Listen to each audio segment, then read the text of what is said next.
Babba Rivera spent the early part of her career working for startups. She helped launch Uber in her native Sweden, then she worked at Away in New York City, all before launching her own marketing agency. Once Babba realized she wanted to be in charge of something from concept to execution, she got to work figuring out what it was she wanted to be in charge of and where there was a need. That process led her to launch Ceremonia, a clean hair care brand for Latinas. We talk about beauty as a form of self-care, the unique experience of being a Chilean raised in Sweden and immigrating to the United States, and the importance of focus grouping every product.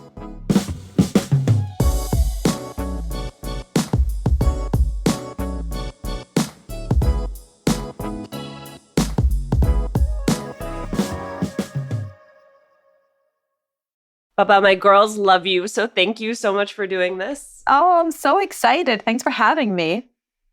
Your mom is a beauty queen, your dad a hairdresser. What were the lessons you were receiving about beauty growing up? So many. I think most importantly, though, I feel like I grew up with a very healthy approach to beauty. In my household, we practice beauty as a form of self-care and a form of self-love. My dad was a hairdresser back in Chile, but I grew up in Sweden. So when he immigrated there, due to the language barrier, he was never able to get a job in the field. But that didn't prevent him from, spending a lot of time practicing his passion for hair on me. And I have so many fond memories of receiving scalp massages from him and like hour-long sessions of braiding my entire hair. And my mom, she had this interesting approach to beauty where we didn't have a lot of money growing up. So we would buy, whatever hair mask or shampoo and conditioners and stuff at the grocery store. But my mom would then boost them with oils from our kitchen. Now looking back, it really set the foundation for this relationship that I have to beauty today, which is about nurturing myself and doing it as a form of self-love versus self-hate, because there's so much of beauty today that is about changing who you are. And I think from my parents, I really learned that beauty was about enhancing who we are and not the other way around. Growing up Chilean in Sweden, I have heard you talk about the pressure to assimilate. Can you give me a story or a specific example of a time growing up when you felt that pressure? I think I learned early on that I was different. I was the only one with black hair in my class, and I had hair on my arms and my legs and, all these sorts of things that most Swedish young girls did not have to deal with. And my hair was also thick and frizzy. So I was not able to just, step in and out of the shower and call it a day. So I subconsciously started on this journey of assimilating. I don't think it was like a strategy. It was just this, I think when you're fed a certain message over and over again, your body starts to compute it and starts to believe it. And I think I had a limiting belief that good hair equaled straight, thin, blonde hair. I started straightening my hair and I started bleaching my hair. And I did this for over a decade. So yeah, today I've been on a journey of dismantling a lot of these limiting beliefs and also on a journey of rebirthing my natural beauty. In your early 20s, you were part of the team that launches Uber in Stockholm. You're working on the marketing side. And you hit this moment, and I've never heard it articulated quite the way that you articulate it, but I think it's a pretty common experience, which is that you want to be closer to where the decision-making is happening.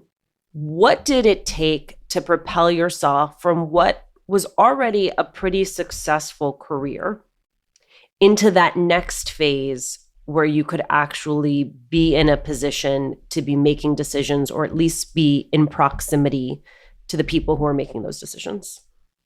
Yeah, so I was super early on at Uber and I was definitely hired on potential, and they kind of got a bit of a heart attack when they realized I was 22. In Sweden, you're not allowed to ask for age in the interview process. So it was something they had to learn after the fact. But as I poured myself into this job, everything I didn't know, I compensated with effort. What I did not have an experience, I compensated with effort and passion. And it came to a point where I started to really grow into the role and master it. And then I realized I got bored. And I realized that for me, I am really meant to be in a growth phase. I am a student of life. I don't think I will ever get tired of learning new things. And that's when I started to feel this urge to get closer to the HQ where actual strategy was being set in place and not just execute on the strategy. You launch your own marketing agency, and you very quickly learn something that I also learned, which is I did not like consultant life. I did not like having multiple clients, all of whom thought they were the only client. And I didn't like the idea that I could give feedback, but then it was feedback that you could take or you could leave. And I had to proceed along with you on the journey, regardless of how that were to shake out for you. Do you remember the moment or the experience where you thought, I understand why I started this, but this is not the thing? Yeah. I mean, I relate to what you're talking about so much because for me, a huge realization was how much lies in the execution. Like ideas are only worth so much, but if they're not executed correctly or they're diluted, they're actually worthless. And that was the success with Uber. We were so good at execution, and I learned a lot of my operational skills from my time at Uber because Uber was not a place of participation trophy. Like no one got a gold star for having an idea. People got praised for actually doing the work. And when you're in an agency setting, there's only so deep you can go with each client because ultimately you're hired for a certain scope. And then to your point, they take it or they leave it, or they take it, but they do it in a different way. And then it did not gain the same results. So it was sort of these ongoing frustrations that led me to this idea of like, what if I controlled something end to end? Like, what would be something that would excite me to wake up every day and work on tirelessly? And it embarked me on this research journey. And I played around with so many different ideas, but one that just really stuck with me. Wait. Okay. I want to hear about some of the ideas that got left on the wayside. I mean, I have a huge passion for fashion, and everyone would always, assume that I was going to do a fashion brand or I was going to do an eyewear brand because I used to work in eyewear and I love suits, but I love fashionable suits. I had this idea of doing a fashion brand that was really focused on only suiting and empowering the Latin American craftsmanship. So having all the factories in Latin America and making the factory workers be owners in the business, a little sort of like Ben and Jerry model, which I still think like as a customer, I'm waiting for someone to start this because we need like a really cutting edge suit brand. But the reality is I did not want to go in fashion. I felt it just like in my gut. I was like, it's such a crowded space. And then my husband was like, but what are some other industries where there is some crossover interest that are not fashion? And beauty came up. And my immediate reaction was that actually beauty is also super crowded. And then I corrected myself. I was like, beauty is super crowded in one area. There is a new serum launching every day. As someone who receives a lot of press mailers and packages, I get a new skincare brand introduced to me every other day. And I started to ask myself as I had all these serums in front of me that were all probably amazing serums for your face, but I only had one face, right? I was like, where are these exact botanical solutions, but for my scalp and hair? And that's where Ceremonia was born. Part of your research that you just referenced was a deep dive on the Latina consumer. What do we need to understand about ourselves as consumers and the way that we are, I would argue, and I think you would agree, ignored in the market? Hispanics, for some reason, just keeps being the forgotten category. And that wasn't sitting right with me. And I felt this as an agency founder myself too, wherein I would be in conversations with our clients. It was not even a consideration. And when the Hispanic consumer would come up in conversations, the expectation or assumption was always that, oh, but that's a low income demographic. They shop at bulk. They don't understand luxury. They don't care about sustainability. That's my favorite one. I'm like, guys, Latinas are the OG sustainability queens. Like my mom has never thrown out a single ice cream pack. Like those are now Tupperware and, we store all sorts of things in those. So there is just this insane misconception around who the Hispanic demographic is. And that fueled a lot of my research where I was like, I have a feeling it's different from what investors and retailers think, but I have to prove it because I can't just be talking out of my gut, right? I need to show the data. And my findings were incredible. Unpack that for me. What was it you were doing in order to seed the data that you knew you needed to do what we'll talk about next, which is to raise $10 million in a Series A? So I started by looking at just the US demographic as a whole. And I found that this stat is probably no news to people, but almost 20% of the US population are Hispanics. So we are the largest minority group in the United States. In addition, we are also the fastest growing minority in the US. We're expected to reach 30% of the US population within the next 10 years. It's also the youngest median age demographic, which sort of tells you something about the future, right? 65% of all Hispanics in America were born here. So we're no longer talking about immigrants, actually. We're talking about the second generation or the third generation. And these are people that have gone to school here. They have preferences just like everyone else. They have spending power just like anyone else. So I coupled that with some beauty-specific stats, which are also fascinating. Hispanics are obsessed with beauty. We're actually willing to spend a larger ratio of income on beauty. Hispanics spend about 46% more on hair care products than non-Hispanics. And I just look back at my, parents' household. They barely had any money. And even when my friends would come over to visit, my dad would, put on these scalp oils, and my mom would put oils in the hair mask. And my friends, felt like we were having a spa day. And I thought that was normal until I went to their home and I saw that they all shared this jumbo-size 2-in-1 family pack shampoo situation. And I was like, oh, okay, that's weird. They make so much more money than us. Why do they all share this one jumbo-size thing?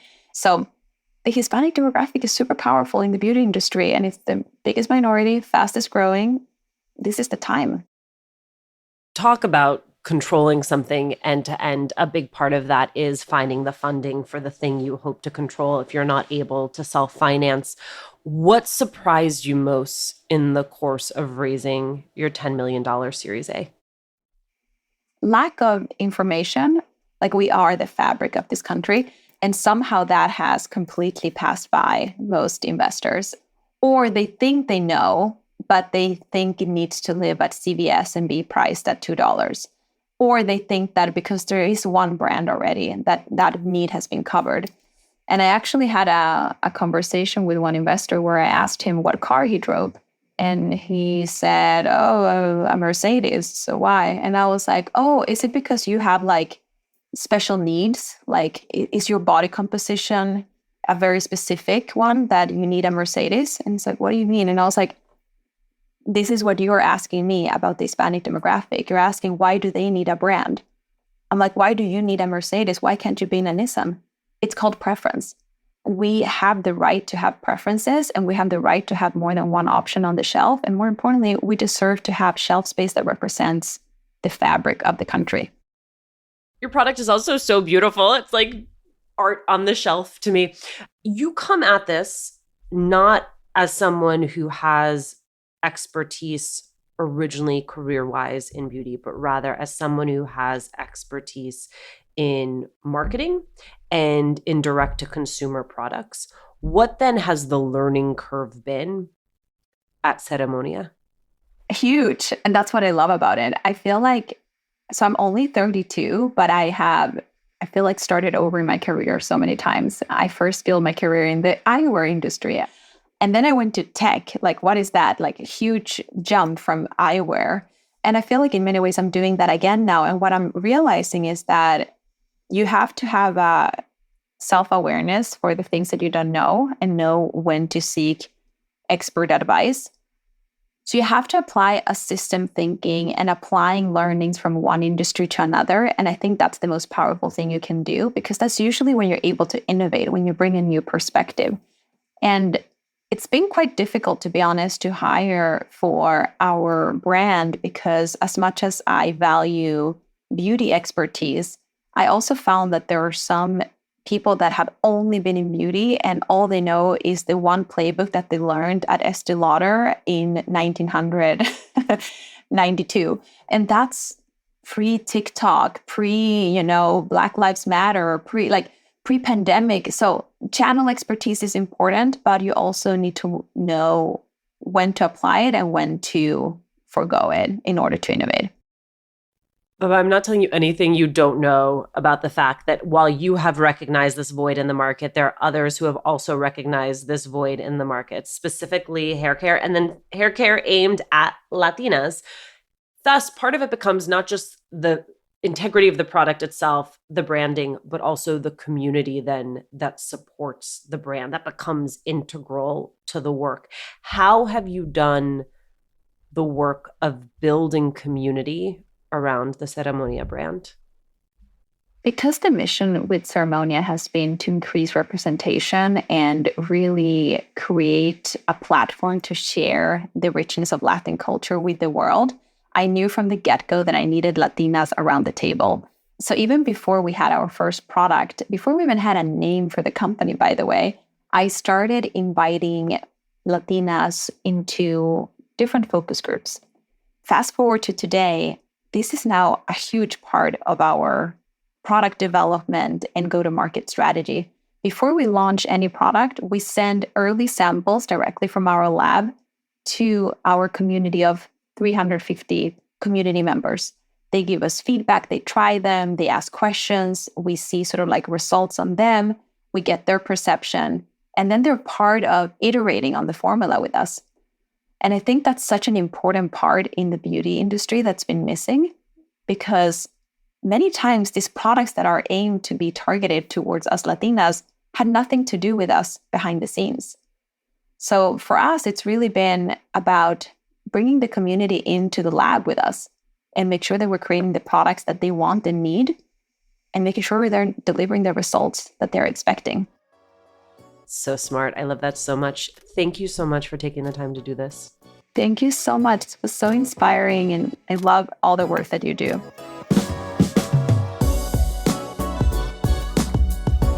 Thanks for listening. Latina to Latina is executive produced and owned by Juleka Lantigua and me, Alicia Menendez. Paulina Velasco is our producer. Kojin Tashiro is our lead producer. Trent Lightburn mixed this episode. We love hearing from you. Email us at hola@latinatolatina.com.